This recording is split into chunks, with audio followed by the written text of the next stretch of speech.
man in the saddle is angular and long-legged. His skin is sun-dyed brown. The gun in his holster is gray steel and rainbow mother of pearl. Its handle, unmarked. People call them both the six-shooter.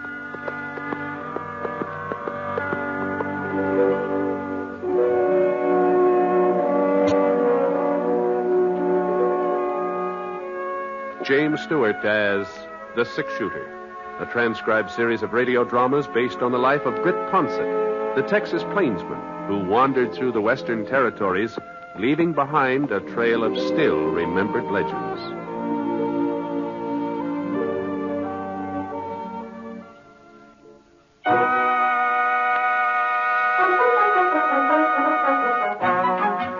Tower Rock sure was spruced up. Flags on almost every building, the big banners stretched all the way across Main Street, all the way from the roof of the hotel to the top of the Wickford Bank.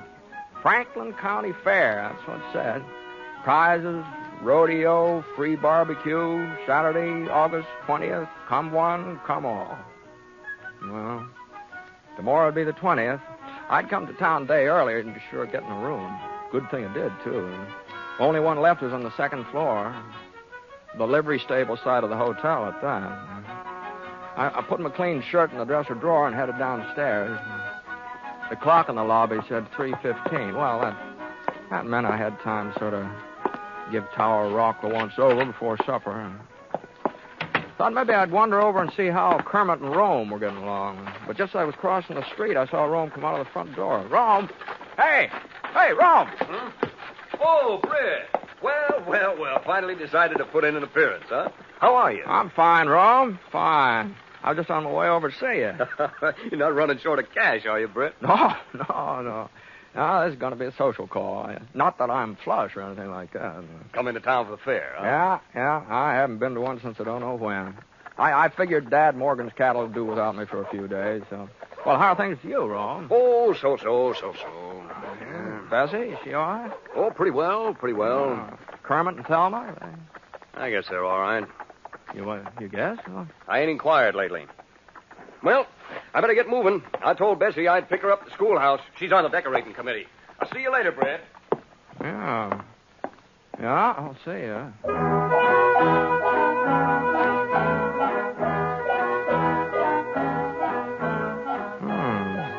I sure couldn't figure out what was the matter with Rome. The way he froze up when I mentioned Kermit. Right? They'd always been more like kin than in-laws. Folks said it sure was lucky for the Wickford girls to marry two fellows who got along so well, especially after Jess Wickford died and left the bank to both his daughters 50-50. Kermit and Rome had turned into first-class bankers, too. The Wickford Bank probably is worth about twice as much now than it was when Jess had run it. Well, hello, Britt. Where'd you come from?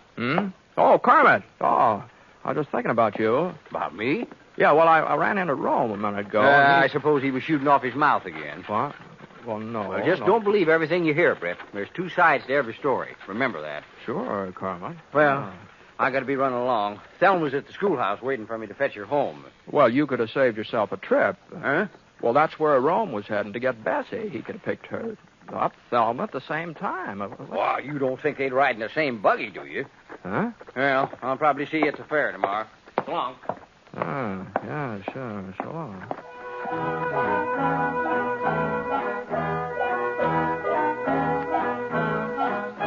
Well, there just wasn't any doubt about it. There's something that happened between the Binghams and the Madden, that's all.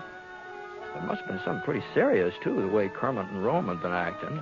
And knowing Thelma and Bessie like I did, oh, boy, I sure was glad I wasn't involved in that. But they were real firm women, Thelma and Bessie. Yeah, always had been, ever since they were girls. I couldn't help wondering just what had set them off. Not that it was any of my business, of course, but Otis Spear did know. Yeah, being the justice of the peace and the local undertaker, he knew almost everything that went on in Foster County. You ain't never seen nothing like it, Britt, the way they've been behaving. Why, they even spoke to each other for the past 2 months. You don't say. Take turns going to church. One Sunday the Binghams attend services, next Sunday the Matterns, just so Thelma and Bessie won't meet up. Well, that's the darn... I can't believe it. Well, that ain't the half, Britt, not the half. You remember the Social 16? You know them couples who always got together and played whist on Friday nights? Yeah. Well, it ain't the Social 16 no more. The Binghams pulled out, and the McDaniels and Johnsons and the Potters, they left at the same time. We got 2 social eats now. You mean this foolishness has gone beyond Thelma and Bessie? Other folks are taking sides, too? Well, see, they are. The whole town split right down the middle. Well, I never heard of such a thing. Well, how did it start, anyway? Well, last May, that was the beginning. Thelma's birthday is the first week in May. Her sister Bessie, just a year younger, almost to the day. Her birthday's the 10th or 11th, right in there somewhere. Mm-hmm. Uh-huh. Well, seems Kermit bought his wife a new Surrey for a birthday present. Had it shipped all the way out from Kansas City. Thelma sure was proud, too. Well, you can't blame her. It was just about the nicest carriage this town had ever seen. The nicest until it came time for Rome to give Bessie her present the following week. You don't mean he bought Bessie a Surrey, too? Yeah, that's what he did. Yeah, even fancier than the one Kermit gave to Thelma. Yep, a whole lot fancier. Red leather seats with real springs in them, a white top, and painted white wheels. Of course, Rome said it was just a coincidence that he'd ordered Bessie Surrey long before he found out that's what Kermit was giving to Thelma. Well, it sounds reasonable, too. He could have done Yeah, that. some folks think so and some don't. Oh. Kermit and Thelma claimed it was just plain spite work. The Rome and Bessie had always been jealous of them. Anyhow, that Surrey business just seemed to set everybody off, especially the women. Oh, being sisters, I guess they'd had their grievances before, but they'd always held them back. Now they just let fly in all directions. Why, Thelma's even going to... Huh? What were you going to say, Otis? Oh, nothing, Britt, nothing. Say, you're going to stay for the fair, aren't you? Oh, yeah, sure. That's why I'm here. Uh-huh. Well, I was thinking, maybe you wouldn't mind helping me out. Oh? What? You see, I'm general chairman of the whole doings, and I got almost everything set, excepting some of the judging. Oh, well, I'm not much of an authority, but I guess I can tell a cow from a horse. Oh, no. We're all fixed up in that department, but the baked goods and preserves and pickles, well, I just haven't been able to find the right person to hand out the blue ribbons there. Oh, well, I don't know anything about cooking, Otis. Well, you know about tasting, don't you? Oh, yeah. Well, that's what you got to do, Britt. Sample whatever they put in front of you and say which one tastes the best. Oh, no, wait a minute. I'll tell you what, I'll just put you down for preserves. I'll get somebody else to take over the rest of the stuff. No, but... well, I got a meeting of the barbecue committee over at the general store. Yeah, but... you'll be at the schoolhouse 9 o'clock in the morning. That's when the judge is supposed to start. But where... Otis, what...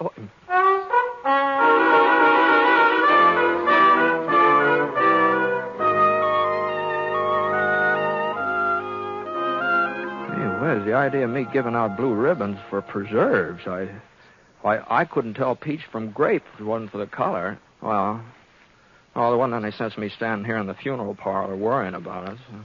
So I went back to the hotel to fix up for supper. Yeah? Who is it? Bessie Madden, Britt.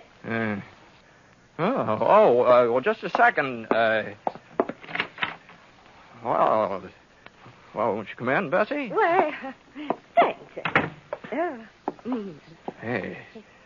Well, you're looking well. Oh, so are you, Britt. So are you. My goodness, I don't think I've ever seen you look better. No, now, Bessie. Well, now, what I come by for was to pick you up and take you over to our house for supper. Oh. You don't have no other plans, do you?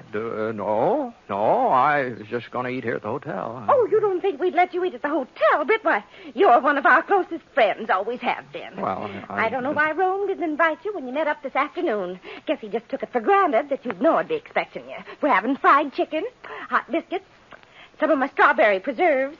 Oh, you do like chicken, don't you, Britt? Oh, sure. Well, what are we waiting for? I've got my Surrey outside, and I'll be glad.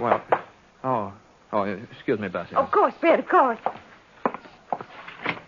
Britt! Well, I just heard that you were in Tower Rock, and I wanted to tell you Kermit and I are expecting you for supper. Now, I won't take no for nothing. Oh, I thought you were alone.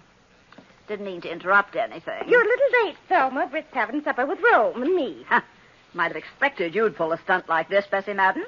Trying to bribe him, huh? Bribe ladies. And I suppose you didn't ask him to supper yourself? This is one time you can't lie out of it, Thelma. I heard you with my own voice. There's no reason I shouldn't ask him. Britt's a friend of mine. A friend of yours?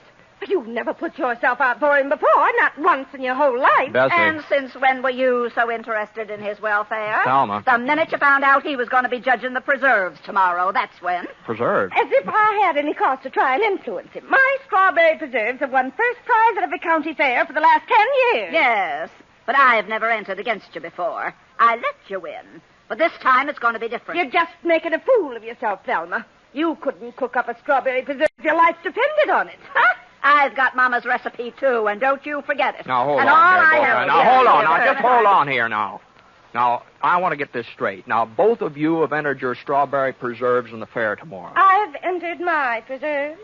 I can't speak for her. No, mine will be there, too. Don't you worry about that. And I'm supposed to judge between them. Is that it? Otis Spears said you'd agreed to do it. That's right. Well, Britt. Just wait till I get my hands on Otis Spears.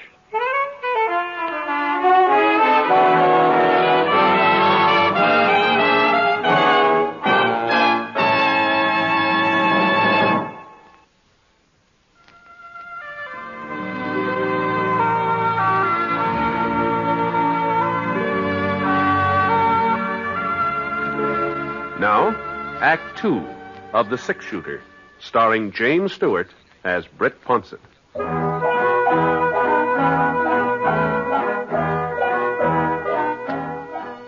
Well, I told Thelma and Bessie that I couldn't have supper with either one of them. As a matter of fact, I kind of plain lost my appetite, I guess. It did take me a while to get rid of them, though. Both of them kept lagging behind, wanting to get the last word in. But finally they went home. Well, Otis Spears wasn't at the funeral parlor, so I went over to Widow Berkeley's boarding house where he lived and waited for him. It was after 9 o'clock before he showed up. Miss Berkeley had already gone to bed, and I heard the front door open, and I saw him head for the hall steps. Just hold on, Otis. Huh? Oh, Britt. Well, what are you doing here? I just wanted you to know that I won't be judging any preserves tomorrow. What? You heard me, Otis. But Britt, you promised you'd do it. I didn't promise any such kind of a thing. And I don't appreciate your trying to get me in the middle of this feud between Thelma Bingham and Bessie Madden either. Oh, you found out, huh? I sure did. Well, they were over to see me, both of them. Oh, I never heard such a hen squabble in my whole life. Well, I told you this thing between them was serious. Well, there were a few things you didn't tell me, like the fact that they're both entering strawberry preserves at the doings tomorrow. Well, now, Britt, you don't understand it. I understand, all right. You didn't want to tackle the job of judging those preserves yourself, so you shifted on me. I understand, all right. I couldn't judge him, Britt. Don't you see? Whichever way I was to choose, I'd make enemies of half the folks in town. My burying business would drop off 50%. Now, Otis. Yeah, but you're an impartial judge, Britt. You ain't taking no sides in this fracas yet. And what's more, I don't intend to, either. Well, of course, that's the way you feel. If you want Thelma and Bessie to go on feuding, and you won't do nothing to stop it. Well, I sure don't see how my judging their preserves would have anything to do with ending their fight. It's this way, Britt. You're the six-shooter. Everybody in Tower Rock likes you and respects you, and they all know you ain't got no axe to grind in this affair, so whatever decision you handed down, they'd have to accept it. Both Thelma and Bessie. Oh, maybe they would, maybe they wouldn't. Oh, they would, all right. Now, what I'm getting at is this, Britt. Folks have forgotten about the two Surreys by now. The argument's going way past that. And these here preserves have just about become the crux of the matter. You see, Bessie's always been known for making the best strawberry preserves in the whole county. They're her chief claim to fame, you might say. Why, she's even took blue ribbons at the state fair. Oh, that's so. And nobody's even thought of entering against her, not for years and years. Not until this year. Yeah, that's right. Uh-huh. Now, if Thelma's preserve should be judged better than Bessie's, well, that'll mean Thelma's beat her on her own ground. Bessie wouldn't have a leg to stand on. She'd just have to admit that Thelma won out, and, that might settle the trouble between them. Uh-huh. You think that'd be best, Otis, for Thelma's preserves to win? Well, not necessarily. You see, if Bessie should take the blue ribbon again, well, that'll sort of show everybody that she's still top dog. In the preserve line, anyway. And folks who've been supporting Thelma might swing over to Bessie's side. And that might settle everything, too. Mm-hmm. The way you've got it figured out, it wouldn't matter who wins. Either way, the fight would be over, is that it? That's right. That's it, exactly. Well, Of course, What? it's possible that Thelma's taking first prize might just make Bessie madder than ever and sort of add fuel to the fire. And it's possible that if Bessie was to win again, well, vice versa. Vice versa, yeah. I'd say it's more than possible. I'd say it's likely. Oh, now, Britt, you mustn't look on the dark side. I'm absolutely certain that if you make the right decision tomorrow, you'll end this whole thing once and for all. Thelma and Bessie will go back to being fond of each other, and Tower Rock can have a little peace and quiet for change. I see. And just what is the right decision, Otis? What? That's easy, Britt. It is, huh? Well, sure. All you have to do is give the blue ribbon to whichever one made the best taste in preserves. You don't think we're running a crooked county fair, do you?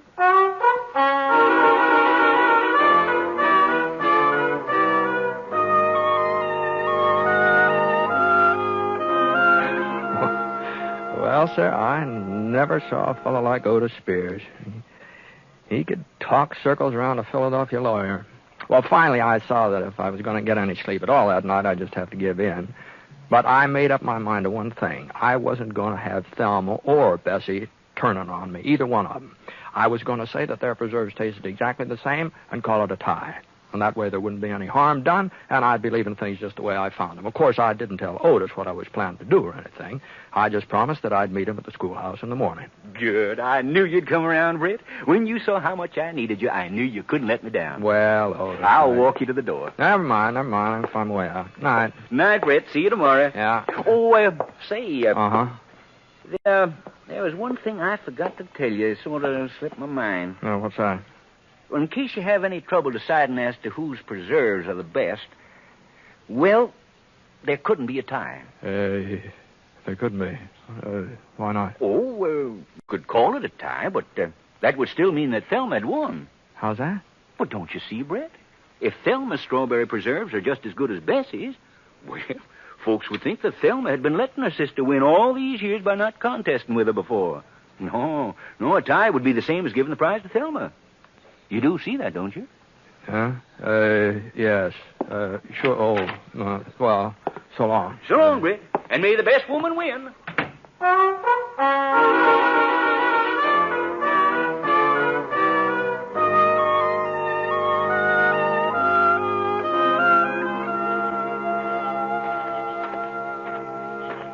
Britt.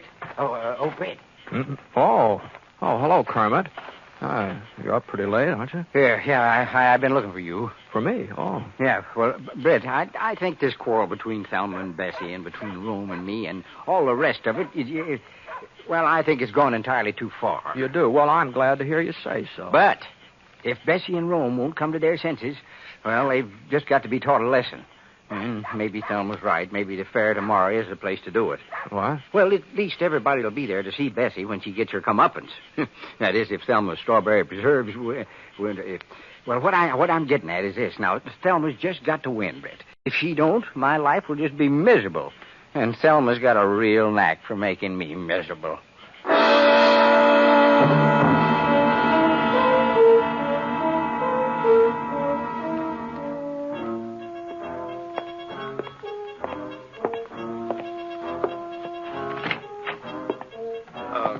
Hello, Britt. Hello, Rome. Hope you don't mind my waiting here in your room, but I just had to see you. Bessie sent me.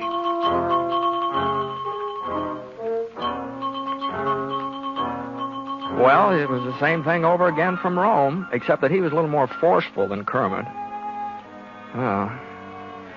After he'd gone, I tried to get some sleep, but all night long I just kept dreaming about strawberry preserves, jars and jars of strawberry preserves.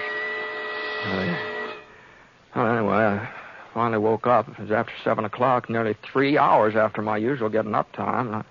Somehow I didn't feel very rested either. I got dressed and I stopped off at Gravy Gibson's Cafe for some breakfast. Not that I could eat very much. Then I started off in the direction of the schoolhouse. And the judging was already underway when I got there. And second prize goes to Mrs. Hal Spidle for her devil's food cake. Honorable mention to Mrs. Johnny Seals for her chocolate lair. Honorable mention to Miss Addie Simpson for her sponge. Now, let's see, the next item is... Oh, yes. Preserve. I don't see... Oh, there he is. All right, right up here, Britt. Right up here. There he is. Excuse me. Beg your pardon. Yeah. Well, folks, I guess you all know Britt Ponset. Well, Britt has been kind enough to volunteer his services in judging the preserve. Now, let's see, I believe there are, only 2 entries. Well, yeah, that's right, 2. Both strawberry. Yeah, quite a coincidence. Yes. Well, the first entry is submitted by Mrs. Bessie Madden. Bessie Madden. And the second entry comes from Mrs. Thelma Bingham. Yes, sister. Now, I'll just unscrew the caps on these jars. What? Hey, goodness gracious. Miss Madden doesn't know her own... Oh, there we are. You can just use a spoon there on the table, Britt. It's clean. All right, if you're ready. Here's the first jar. Mrs. Bessie Madden. Thanks, Otis. Britt, be careful. Oh, golly, I don't know how that happened, Otis. I thought I had a good, firm grip on it. I sure am sorry. I'll bet you will. Well, folks, seems we had a little accident up here. Mrs. Madden's preserves are kind of divided between the floor and Britt's trousers. I just don't know what we can do under the circumstances. Looks like, we'll have to rule that there's only one entry available for tasting. You just rule no such thing, Otis Spears. I've got another jar of my preserves right out in the hall. Oh, another jar? Bring them along, figuring there might be a slip-up somewhere. I'll be right back. Well, that was sure far-sighted of Bessie, wasn't it, folks? Well, while we're waiting, Britt can go ahead and taste Mrs. Bingham's jar. Here you are, Britt. I'll hold it for you. Just spoon right in. Well,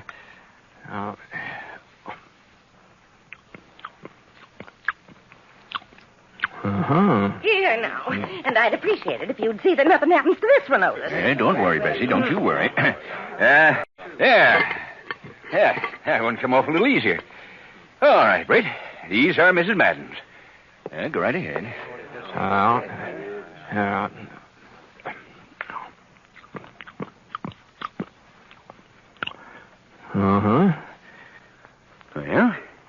you had enough? Yeah. I've had enough. All right, folks, all right. Quiet down. Britt Ponset is ready to announce his decision. Well, it's my opinion that I want to be sure of one thing first. Now, I understand that my job is to say whose preserves taste the best. Is that right? I'm supposed to pick the best tasting strawberry preserves in the whole county. Is that right, Otis? That's right, Britt. That's right. Yeah. All right, then. Now, these preserves of Mrs. Madden's, they're very good. Now, you might say they're excellent. But I've had better. Now, there's no doubt about it. I've tasted better. And right here this morning, too. Right here in Tower Rock. Now, Mrs. Bingham's preserves here... Now, they're good. No, they're more than good. They're excellent, too. But they're not the best. Now, ladies and gentlemen, to me, the best tasting strawberry preserves in Foster County are the ones I ate this morning at Gravy Gibson's lunchroom. No, I'm awarding the blue ribbon to Gravy Gibson. You see that he gets it, will you, Otis? Wait, you can't do this, Britt.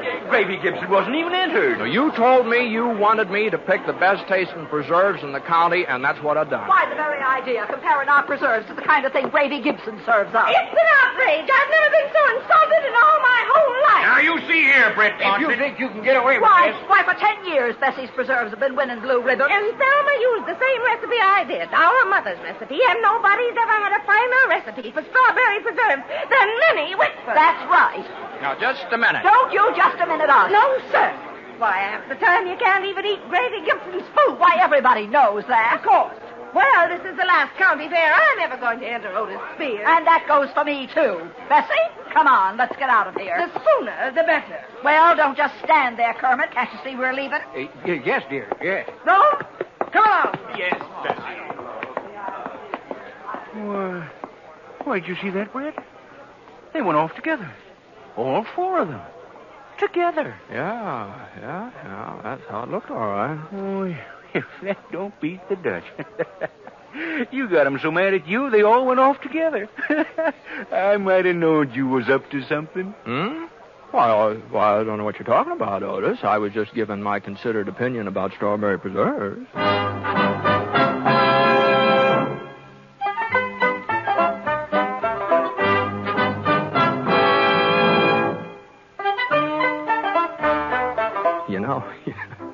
The funny thing about it was it's true what I said. The preserves I'd had in my breakfast toast over Grady Gibson's did taste better than Thelma's or Bessie's. Of course, the fact of the matter was, I really couldn't taste their preserves at all. I just burned the daylights out of my tongue drinking Gravy's coffee. Oh, couldn't taste a thing afterwards. Boy, that was miserable coffee if I ever... The Gravy sure is a terrible cook.